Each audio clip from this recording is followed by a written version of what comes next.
네, 안녕하세요. 정스타 인사드리겠습니다. 오랜만에 제가 이 카메라 앞에 섰습니다. 아마 제일 처음 도입부와 그리고 나서 제가 부동산 관련되는 컨텐츠를 만들 때 여러분 앞에 서서 직접 제 얼굴을 보여드렸습니다. 선글라스는 물론 꼈고요.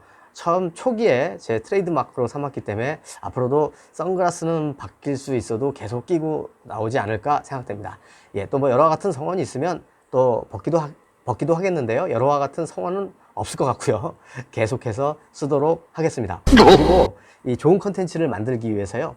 좋아요, 구독, 좋아요, 알림 설정 부탁드리도록 하겠습니다.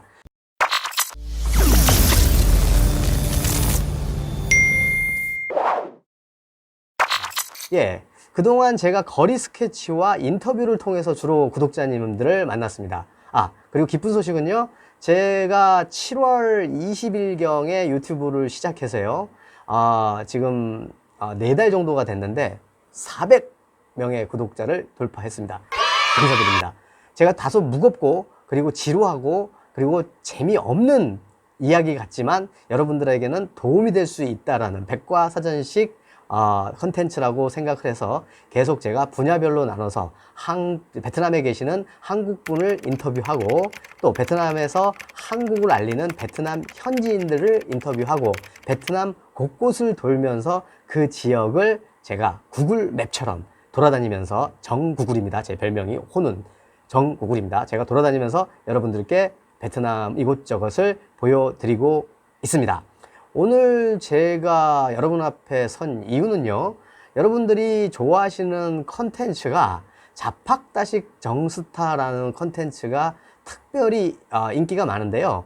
제가 소중한 구독자분이 400분 정도가 되는데요. 제가 만든 부동산 관련 동영상이 뷰수가 무려 5,000뷰를 넘어서는 동영상이 등장을 했습니다. 다시 한번 감사드리겠습니다. 제가 정말 한 동영상을요, 모르겠습니다. 그 베트남 관련 쏟아지는 유튜브 동영상과는 틀리게요, 제가 나름대로 데이터와 그리고 취재 생생하게 여러분들께 보여드리려고 최선을 다하고 있습니다. 그래서 부동산 이야기가 너무나도 많은 구독자님들이 관심을 가져주셨고요. 그만큼 해외 투자에 관심이 많으신 데다가 정보가 없어서 유튜브를 보시고 정보를 얻는 이유라고 생각합니다. 그래서 이번에는 코로나 팬데믹이 끝나고 해외 진출을 모색하시는, 특히 베트남으로 진출을 희망하시는 개인들이나 회사를 위해서 무언가 도움이 될 수 있는 컨텐츠가 없을까 하는 생각을 하다가 문득 제가 중국에서 사업을 했던 경험과 또 베트남에서 지금 2년 동안 사업을 해가고 있는 경험을 살려 동남아시아 진출을 하시려는 분들께 작은 도움을 드릴 수 있지 않을까 해가지고 새로운 컨텐츠를 기획해 보게 되었습니다. 여러분들이 많이 좋아해 주셨으면 좋겠는데요. 거창한 것은 아니고요. 거창한 건가요? 베트남에서 부자되기, 베트남에서 성공하기. 큰 제목을요, 베트남에서 부자되기로 잡아봤습니다. 생각해보니까 좀 제목이 거창한 것 같은데요. 부자가, 제 입장에서는 베트남에서 부자가 되기 위해서 조심해야 될 것, 그리고 여기에서 부자가 되신 분들, 그리고 사업을 잘하고 되신 분들, 이번에 좀 실질적인 베트남 관계와 이런 걸 떠나서요, 비즈니스 측면에서 제가 설명을 해드리고, 또한 부자가 되신 분들, 그분들은 도대체 얼마를 가지고 어떤 비즈니스를 어떻게 시작했는지, 애로사항은 무엇이었는지 이런 것들을 한번 알아보도록 하겠습니다. 주요 내용은 역시 베트남에서 사업하기 위해서 갖추어야 할 사항과 현지에서 준비해야 할 사항들을 먼저 원룸처럼 설명해 드리겠습니다. 또 베트남에서 사업하기 위해 필요한 사항들과 각 분야별 사업체를 찾아가세요. 그 사업을 하는데 들어가는, 내가 조금 전에 말씀드렸죠, 비용, 그리고 노력, 그리고 조심해야 할 사항, 애로사항들을 직접 들어보고 여러분께 소개하는 강론을 펼쳐 나가 보도록 하겠습니다. 이 내용은요, 철저한 경험과 자문, 그리고 실제 사업하시는 분들을 만나 뵙고 마치 여러분이 궁금한 점을 묻는 것처럼 제가 묻고 답을 듣는 것으로 진행될 것입니다. 완벽할 수는 없습니다. 하지만 철저하게 여러분의 해외 투자를 도와드리기 위해서 정보를 드리도록 하겠습니다. 여러분께 다가가겠습니다. 그리고 여러분들이 댓글로 남겨주시는 문제를 다음번 취재나 영상, 그리고 취재했으면 하는 분야, 아이템에 대해서 베트남에서 제가 알아봐 드리도록 하겠습니다. 다시 한번 말씀드리자면 투자는 철저한 현지 조사와 사업성 분석, 그리고 유관기업이나 정부기관을 통한 자문, 그리고 컨설팅, 그리고 본인과 현지 적합성 등 여러 가지 요인들을 분석하고 본인이 가지고 있는 투자금의 규모와 현지 사정을 고려해서 적법한 절차 진행해야 됩니다. 자기 자신의 인생의 2막 혹은 3막이 걸린 문제입니다. 철저하게 준비해서 전혀 알지 못하는 누군가, 그 누군가는 저도 포함될 수 있습니다. 그 누군가의 말에 100% 의지하여 해외 사업을 펼치는 일은 있을 수 없는 일입니다. 자, 오늘부터 베트남에서 부자 되기라는 제목으로 베트남 호치민에서 사업을 시작한다는 가정하에 가장 정확하고 가장 사실적으로 취재와 자문을 통해서 영상을 업로드하도록 하겠습니다. 자, 첫 번째요. 베트남에서 사업을 하기 위해서는 베트남에 대해서 모르고 사업을 시작할 수는 없습니다. 제가 어떤 컨텐츠를 제작하더라도요, 원론 부분에 서두입니다. 베트남의 개황, 그리고 베트남에 대해서 여러분께 알려드리고 있습니다. 그냥 조용히 들으시면 좋은 정보니까 넘기지 마시고요. 적어도 베트남 현지에서 사업을 하시려면 베트남이 어떤 나라인지는 알아두시는 것이 좋을 것 같습니다. 첫 번째, 베트남 소개와 베트남 시장에 대해서 설명하고 가장 중요한 법인 설립부터 준비해 가도록 하겠습니다. 항상 말씀드리자면 정스타TV는 정확한 내용을 위하여 자문단을 구성하고 그 자문단에게 정확한 정보를 얻고 있습니다. 역시 우리 이번에도 변호사들, 그리고 회계사들, 그리고 은행 지점장, 여러 분야에서 이미 비즈니스를 하고 계신 분들의 자문을 받아서 철저하게 최대한 정확하게 여러분들께 내용을 전달해 드리도록 하겠습니다. 자, 베트남에서 부자 되기라는 컨텐츠는요, 앞으로 자, 베트남을 철저히 분석하고요, 두 번째로 베트남 시장 조사를 하고요, 세 번째로 베트남에서 사업하는 사람들이라는 순서로 여러분들과 매주 만날 예정입니다. 일단 첫 순서로 포스트 차이나로 각광받고 있는 베트남에 대해서 알아보도록 하겠습니다. 제가 몇 번을 동영상 안에 넣어드린 적이 있는데요. 이건 정말 기본입니다. 그 나라를 모르고, 그 나라 민족을 모르고, 그 나라의 역사를 모르고, 그 나라에서 그 나라 국민들과 사업을 해간다는 것은 어폐가 있습니다. 투자를 해서도 안 됩니다. 먼저 지피지기면 백전백승이라고 했습니다. 그러니 우리는 베트남에 대해서 알아봐야 됩니다. 짧은 시간 제가 베트남에 대해서 간단하게 요약을 해드릴 테니 이 지식을요 알고 계시고, 그리고 더욱 깊은 지식은 여러분들께서 스스로 공부해 가시기 바랍니다. 자, 베트남에 대해서 일단 말씀을 드리면요, 저 베트남의 국기, 우리나라 국기는 태극기라고 하죠. 동그란 무늬에 태극이 있고요, 건공감리 뭐 이런 식으로 해서 태극기를 구성하고 있는데요, 베트남 국기는 빨간색 깃발에 노란색 큰 별이 하나가 써 있어요. 하나가 붙어 있어요. 그래서 이들은 그 국기를 금성홍기라 합니다. 금성홍기는요, 1976년 7월 베트남전이 끝나고 통일국가의 국기로 만들어졌다는 것까지만 뭐 알아두셔도 될 것 같고요. 민족은 여러분 대부분의 베트남 민족은요 비엣 쪽이고요. 베트남도 저 하노이부터 아래 밑에까지 무려 1700km나 되는 영토를 가지고 있어요. 중국도 56개 소수민족이 있는데요, 베트남도 53개 소수민족이 있습니다. 그 중에서 독특한 것은요, 중국과 국경을 맞대고 있어서 화교들이 좀 많다는 건데요, 화교 2세, 3세들도 종종 볼 수 있습니다. 약 100만 명 정도가 화교가 있습니다. 언어는 여러분들이 잘 아시다시피 베트남어로 되어 있는데요, 베트남어는요, 육성조의 광동어와 비슷하게 구성이 되어 있는데요, 정말 이 배우기가 힘든 것 같습니다. 왜냐면 발음도 조금 힘들고요, 성조는 뭐 이렇게 어렵지는 않은데 좀 이렇게 정확하지는 않고, 성조가 육성조가 정확하게 구분이 되어 있는, 뭐 중국어같이 뭐 이런 식으로 해서 정확하게 구분이 되어 있다면 제가 공부를 하기 쉬웠을 텐데요, 베트남어는 그렇게 육성조로 구성되어 있다고는 하는데 성조도 조금 어렵고 그리고 발음이 조금 북쪽하고 남쪽에 따라서 굉장히 어려워서요. 제가 하는 발음을 호치민에서는 알아듣는데 저 하노이 출장 갔을 때는 못 알아듣는 이런 일이 굉장히 많았어요. 중국 보통말은요, 저 하얼빈부터 광동까지 아무리 넓어도 제가 보통화를 구사를 하면 좀 사투리로 들을지는 몰라도 다 의미가 통했는데요.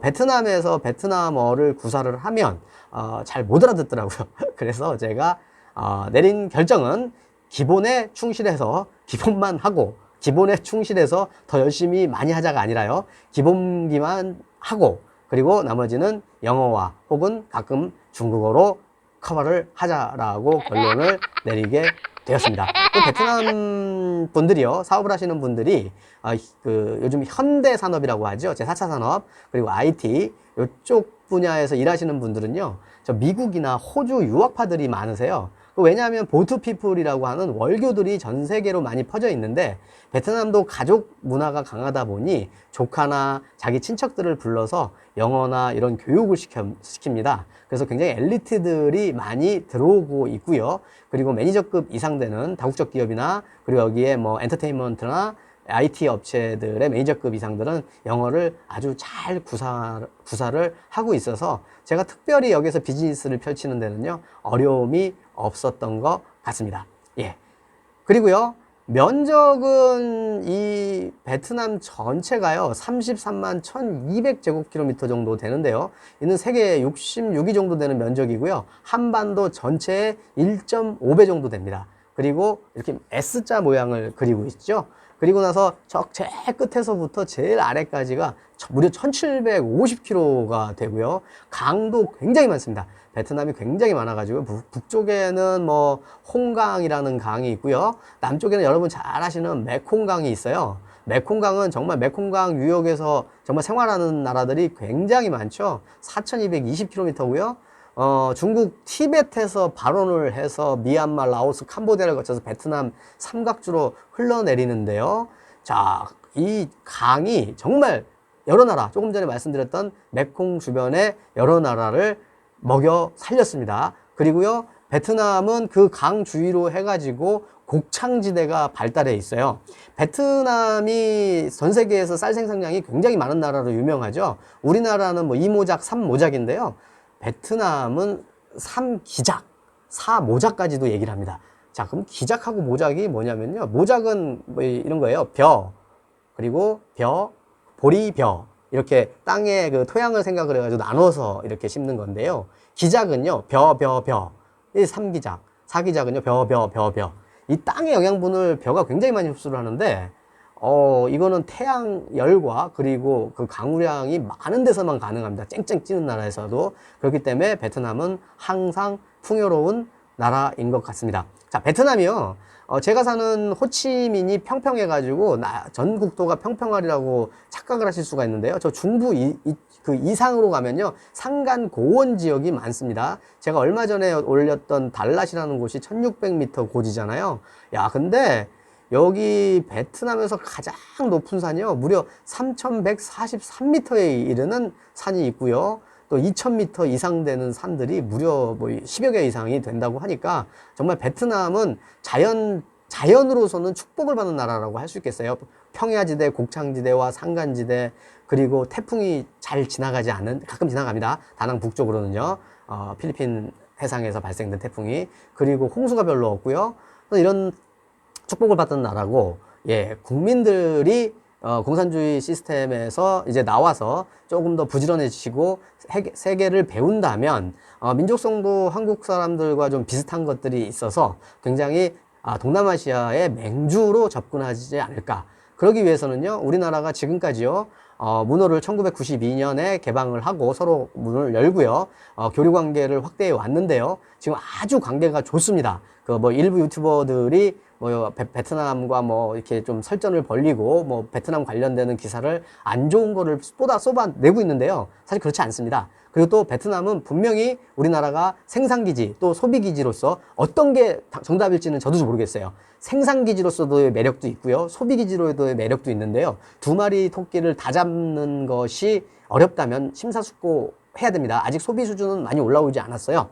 그렇기 때문에 생각을 해야 되는 시기라고 생각하지만 아무튼 중요한 나라입니다. 그렇기 때문에 일본이 스가 총리가 되자마자 방문한 곳이 1억 시장의 베트남이고요. 실질적으로 40여 년간 일본은 베트남에 공을 들이고 있습니다. 그런데 요 20여 년간 혜성과 같이 나타난 대한민국의 최고 우호 관계의 나라의 지위를 뺏길 것 같아서 정말 절치부심하고 있는데요. 우리 유튜버들이 뭐 그런 좋은 관계를 유지하고 있는데 굳이 그거를 이렇게 해칠 필요가 없는 것 같아요.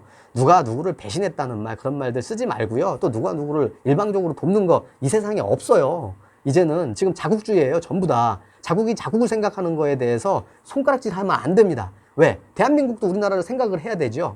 우리가 먼저 살고 그리고 남을 돕는 거를 생각하듯이요. 그렇기 때문에 누가 누구를 도왔는데 누가 배신했다 이런 말 안 맞습니다. 왜? 대한민국도 베트남이 필요했고 베트남도 대한민국 필요했기 때문에 문을 열었고 우리도 들어왔고 거기에서 생산을 하고 있고 수출을 하고 있고 돈을 벌고 있고 서로 돌고 있고요. 그런 관계입니다. 그래서 여러분들께서 그런 것들을 조금 고려해 주셨으면 좋겠습니다. 자, 인구는 1억이라고 하죠. 예, 약 1억 정도 될 거예요. 만약 주민등록증이 있는 그 인구 센서스에 의한 2018년 인구 센서스에 의한 자료에 보면은요 9,750만 정도가 되고요. 이는 세계 14위 정도 되는 것 같습니다. 근데 이제 중국도 마찬가지죠. 14억 인구라고 하는데 실질적으로 헤이후코 그래서 흑호구라고 합니다. 주민등록에 돼 있지 않고 여기 베트남에도 분명히 산간 지역이나 또한 미혼모들이 낳은 아이들까지 감안을 하면 약 1억을 보고 있는 것이 맞습니다.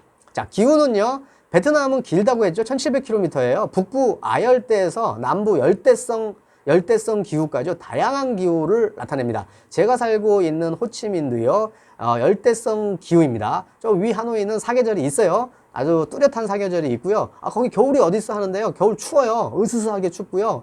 그거 하여튼 봄, 여름, 가을, 겨울이 존재합니다. 호치민은 연평균 기온이 26.9도예요. 근데 이제 특징이 우기와 건기가 있어서요. 뭐 5월에서 10월 사이에는 우기라서 비가 많이 옵니다. 근데 한번 스콜성으로 쏟아붓고 오후에 멈추거나 저녁에 쏟아붓고 아침에 멈추는 경우가 많은데 요즘은 이상 기온인지 이게 제가 2년째 이제 살고 있는데요. 작년 여름과 올해 여름하고 틀려요. 하루 종일 비가 내리는 날이 꽤 있습니다. 정말 습기가 많아서 올해는 미칠 것 같습니다. 자, 그리고 11월에서 3월은요, 날씨가 정말 좋습니다. 하노이뿐만 아니라 전 베트남이 좋은 것 같아요. 저 위에 북쪽 빼놓고요. 예, 그리고 태풍은 영향권이 호치민은 사실 별로 없어요. 왜냐하면 자전축에 의해서 태풍이 좌측으로 북반부에서는 좌측으로 때리는데요. 저 위에 하노이 쪽하고 다낭 북쪽을 좀 때리는 경우는 많은데 저 필리핀 해상에서 올라오는 태풍이 열대성 저기압이 올라오면서 태풍이 되잖아요. 그 태풍이 때리긴 하는데 좀 많이 약해져서 대부분이 해남도 쪽으로 빠져 올라가는데 급격하게 휘는 놈들이 이제 때립니다. 올해도 대형 태풍들이 와가지고 많은 이제 수재민들이 중부 지역에서 났어요. 그분들에게 심심한 위로의 말씀을 전하고요. 이런 날씨를 가지고 있습니다. 종교는 뭐 여러분들 짐작하시듯이요. 이 동남아는요 불교가 많아요. 불교가 70%시고 그리고 이 프랑스 영향을 받아서 그런지 로마 카톨릭도 있고 기독교도 조금 있습니다. 종교는 관대합니다. 중국도 그랬어요. 종교의 자유는 보장한다. 하지만 포교는 하지 말아라. 아이러니하죠. 근데 그 정도는 저희가 귀엽게 인정을 해 줄 수 있는 것 같습니다. 제가 봤을 때는 전 세계의 여성들이 입는 복장 중에서 비키니 빼놓고요. 가장 섹시한 전통 의상이 아닌가 합니다. 아오자이하고 중국의 치파오. 이 두 개의 의상이 좀 비슷한 면들도 있는데요. 저는 아오자이가 그렇게 조금 이렇게 섹시해 보이더라고요. 이 섹시한다고 표현이 맞나? 아무튼 여성미를 은근하게 다 가릴 건 가리는데 강조할 수 있다고 보고요. 아오자이라는 옷이 있습니다. 자, 베트남 음식은 제일 유명한 거죠. 쌀국수 포. 예, 포고요. 저도 요 정도까지만 압니다. 포 하면은 보가 이제 소고기니까 소고기 쌀국수. 그리고 포가 하면 가가 성조는 맞는지 모르겠어요. 죄송합니다. 그래서 포가는 뭐냐면 닭고기 쌀국수. 근데 저는 특별히 쌀국수에 채소는 다 넣어서 먹어요. 중국에서 고수도 아주 잘 먹었기 때문에요. 여기서 민트향 나고 향 나는 것도 못 먹는 한국 분들 많은데 저는 아주 잘 먹습니다. 그래서 제가 지금 여기 베트남 와가지고 대략 한 14kg 쪘어요. 여기 2kg 정도 뺐습니다. 예, 숨쉬기 운동도 열심히 하고요. 좀 걷기도 해가지고 한 2kg 정도 빼서 12kg 쪘습니다. 앞으로 12kg를 어떻게 빼야 될지 모르겠는데 당분간은 힘들어 보입니다.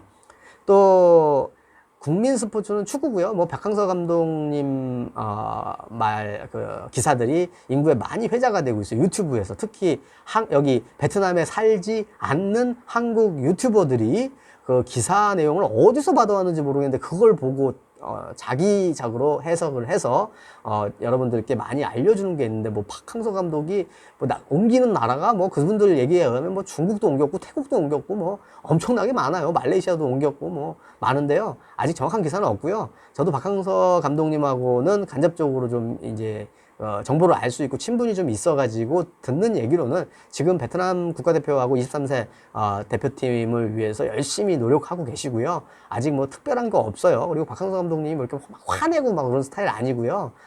인터뷰를 하다 보면은 다양한 모습으로, 이렇게 격양된 모습으로, 또 차분한 모습으로, 또 기쁜 모습으로, 좀 슬픈 모습으로 다양하게 할 수가 있는 것처럼 다양한 모습의 인터뷰를 하고 계시는데, 그거 하나하나의 인터뷰에 일희일비 해가지고요. 뭐 이랬다 저랬다 하는 기사들이 많은데, 공식적으로 나오는 기사들만 여러분들께서 믿으시면 될 것 같고요. 뭐 요즘에 나오는 뭐 태국으로 뭐 가니 뭐 베트남이 어떻게 됐다, 다 거짓말입니다. 아니니까요. 그거 알고 계시면 될 것 같습니다. 그런 기사가 나면 제가 제일 먼저 알려드리도록 하겠습니다. 자, 이 정도로 베트남의 개황에 대해서 알아봤습니다. 자, 오늘 1부는요 이 정도로 마치도록 하겠고요. 자, 다음번에는 여러분들 베트남에서 사업하기 위해서 가장 필요한, 베트남에서 사업하기의 기본 단계, 법인 설립과 법인 설립에 대한 대략적인 비용, 뭐 다 틀릴 수도 있는데요. 저라면 이렇게 하겠다. 그리고 이제 비자 관련되는 문제에 대해서 한번 알아보도록 하겠습니다. 이는요, 여기서 일을 하고 계시는 여러 컨설턴트나 변호사들의, 현지 변호사들의 자문을 구해서 여러분께 동영상을 업로드 하도록 하겠습니다. 자, 오늘부터 제가 이제 왜 이렇게 인트로 시작하는 영상을 찍었냐면요, 이런 영상을 찍어야지 제가 3편, 4편 여러분들이 필요한 영상을 찍는 것 같아요. 머릿속으로 생각만 하고 있으면 도저히 시작할 수가 없더라고요. 제가 하는 일이 많다 보니, 이렇게 영상 업로드가 메인이 아니다 보니 좀 게을러지는 거를 여러분께서 양해해 주시고요. 하지만 컨텐츠 하나하나에는 정성과 최선을 담고 있습니다. 그러면 다음 시간에 뵙도록 하겠습니다. 구독, 좋아요, 알람 설정 부탁드리겠습니다. 감사합니다.